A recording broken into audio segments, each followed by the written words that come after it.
ఈ video series ప్రారంభించే ముందు ఒక చిన్న విషయం మీతో పంచుకోవాలనుకుంటున్నాను. నిజం చెప్పాలంటే ఈ వీడియోలను మొదట నేను నా కోసం తయారు చేయడం ప్రారంభించాను.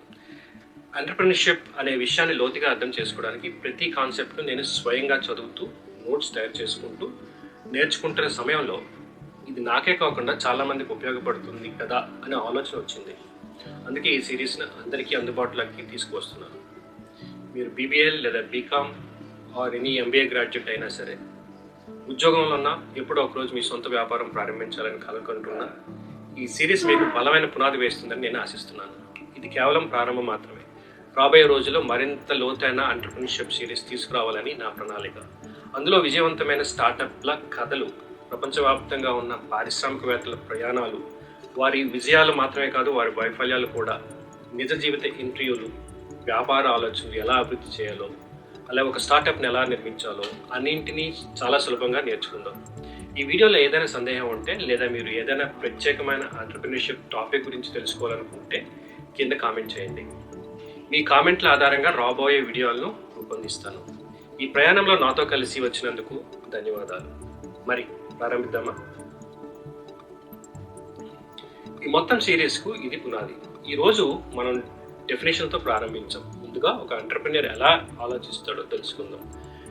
ఒకసారి ఊహించండి, ఒక కాలేజీలో చదివిన ఇద్దరు విద్యార్థులు, ఇద్దరికీ దాదాపు ఒకే మార్కులు, ఒకే స్థాయి ప్రతిభ. 10 సంవత్సరాల తర్వాత ఒకరు ఇప్పటికీ ఉద్యోగాల కోసం వెతుకుతున్నారు. మరో వ్యక్తి వందల మందికి ఉద్యోగాలు ఇస్తున్నారు. ఈ ఇద్దరి మధ్య తేడా ఏంటి? అదృష్టమా, డబ్బా, పరిచయాలా, లేక మరేదైనా ఉందా? ఈరోజు మనం తెలుసుకోబోతున్నది అదే. కొంతమంది ఉద్యోగాలు ఎందుకు వెతుకుతారు, మరికొందరు ఉద్యోగాలను ఎందుకు సృష్టిస్తారు? ఈ ప్రశ్నకి సమాధానం భవిష్యత్తును చూసే విధానం మార్చేయవచ్చు. కథతో ప్రారంభిద్దాం. మీరు ఎప్పుడైనా స్విగ్గీ ద్వారా ఫుడ్ ఆర్డర్ చేశారా? ఓలా బుక్ చేశారా? ఫ్లిప్కార్ట్ నుంచి ఏదైనా కొనుగోలు చేశారా? మనలో దాదాపు అందరం చేసాం. కానీ ఒక విషయం చాలామంది ఆలోచించారు. ఒకప్పుడు ఈ కంపెనీలు అసలు లేవు. ఎవరో ఒకరు ఒక సమస్యను గుర్తించారు, దానికి మంచి పరిష్కారం ఉండొచ్చని నమ్మారు, రిస్క్ తీసుకున్నారు. ఆ వ్యక్తి ఒక ఎంటర్‌ప్రెన్యూర్ అయ్యాడు. అక్కడ నుంచే మన కథ కూడా ప్రారంభమవుతుంది. అసలు ఎంటర్‌ప్రెన్యూర్‌షిప్ ఎక్కడ ప్రారంభమవుతుంది? చాలామంది విద్యార్థులు ఎంటర్‌ప్రెన్యూర్‌షిప్ అంటే ఏంటి, ఒక కంపెనీ ప్రారంభించడం అనుకుంటారు.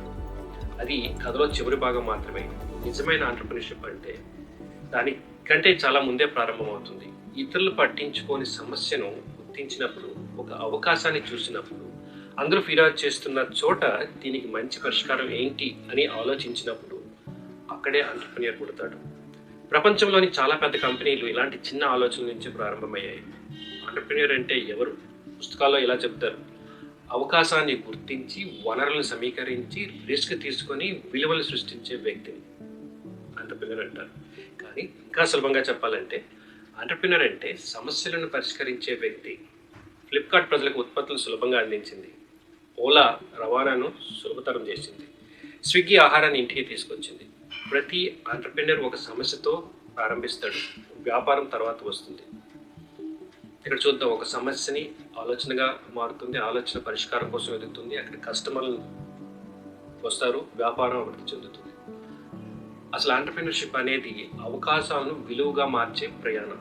దీనిలో అవకాశాలను గుర్తించడం, సరైన రిస్క్ తీసుకోవడం, పరిష్కారాలను రూపొందించడం, విలువలను సృష్టించడం, సమాజంపై ప్రభావం చూపడం అన్నీ ఉంటాయి. చాలామంది డబ్బు సంపాదించడానే ఎంటర్‌ప్రెన్యూర్‌షిప్ అనుకుంటారు. కానీ విజయవంతమైన ఎంటర్‌ప్రెన్యూర్స్ అంటే ఒక విషయం బాగా తెలుసుకుంటారు. ముందు విలువలు సృష్టించాలి. డబ్బు ఆ విలువకు వచ్చే బహుమతి మాత్రమే. స్టార్టప్ అంటే ఏంటి చూద్దాం. స్టార్టప్ అంటే చిన్న వ్యాపారం కాదు. స్టార్టప్ అంటే కొత్త ఆలోచనతో ఒక సమస్యను పరిష్కరించి వేగంగా అభివృద్ధి చెందే సంస్థ. ఉదాహరణకు మీ వీధిలో ఒక చిన్న కిరాణా దుకాణం ఉందనుకోండి, చిన్న వ్యాపారం అదే. టెక్నాలజీ ద్వారా వేలాదిళ్ళకి సరుకులు చేరవేసే సంస్థ ఉందనుకోండి, అది స్టార్టప్. అన్నిటికీ తేడా అదే, వృద్ధి సామర్థ్యం. ఇన్నోవేటివ్ ఎంటర్‌ప్రెన్యూర్ కొత్తది సృష్టిస్తాడు. ఉదాహరణకు Steve Jobs, Elon Musk, Nandan Nilekani. Imitative entrepreneurs అంటే ఇప్పటికే ఉన్న ఆలోచనలను ఇంకా మెరుగ్గా చేస్తారు. సోషల్ ఎంటర్‌ప్రెన్యూర్ అంటే సామాజిక సమస్యలను పరిష్కరిస్తారు. విద్య, ఆరోగ్యం, పర్యావరణం.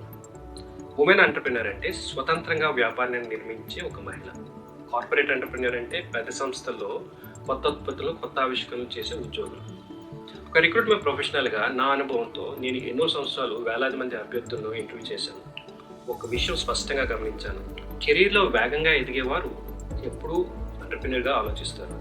వాళ్ళు సమస్యలు పరిష్కరిస్తారు, బాధ్యత తీసుకుంటారు, కొత్త విషయాలు నేర్చుకుంటారు, సృజనాత్మకంగా ఆలోచిస్తారు.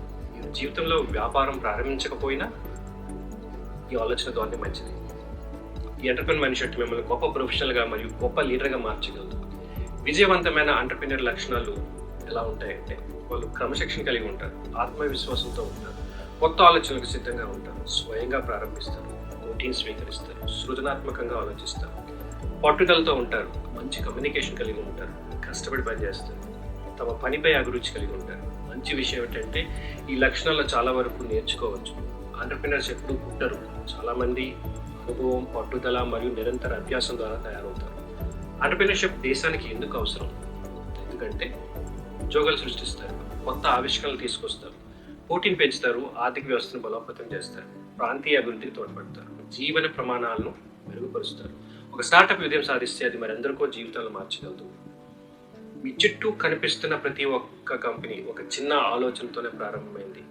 ప్రతి విజయవంతమైన ఎంటర్‌ప్రెన్యూర్ ఒక బిగినర్ మాత్రమే.